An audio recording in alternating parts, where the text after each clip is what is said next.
大家好，歡迎嚟到智慧會。我做咗30幾年嘢，見過唔少後生仔，明明能力好強，但一聽到叮咚一聲，就成個人彈起，好似見到鬼咁。今日我講一個戰國故事，叫驚弓之鳥。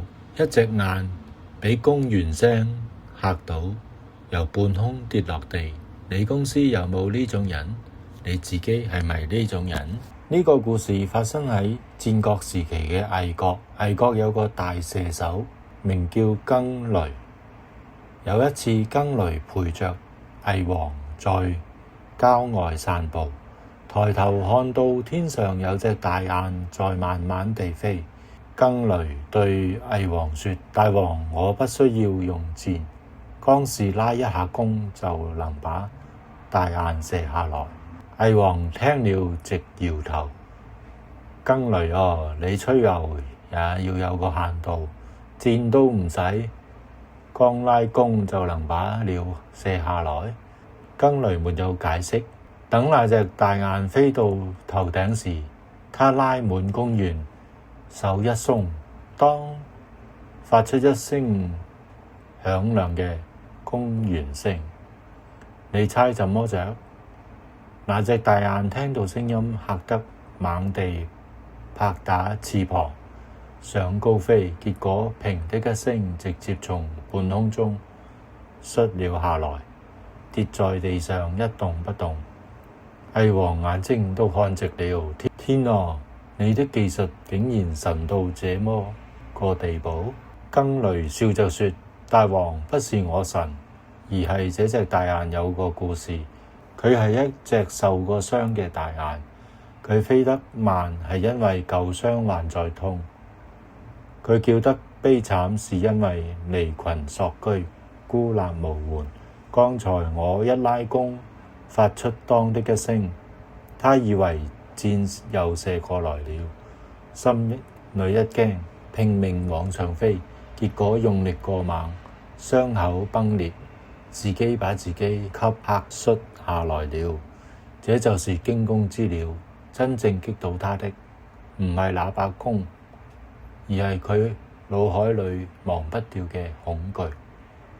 講完呢隻雁，我話你知，我親身經歷過兩個驚弓之鳥嘅故事。第一個 WhatsApp 恐懼症。我以前幫一個印度代理走空運貨，因為爆倉要延遲，我哋解釋咗好多次，佢都係每隔幾分鐘就用 WhatsApp 問我最新情況。而家只要我手機叮咚一聲，我個心就跳超過120下。弓弦聲嚟咗啦，明明已經冇做呢條線，個反應仲係喺度。第二，唔敢再俾意見。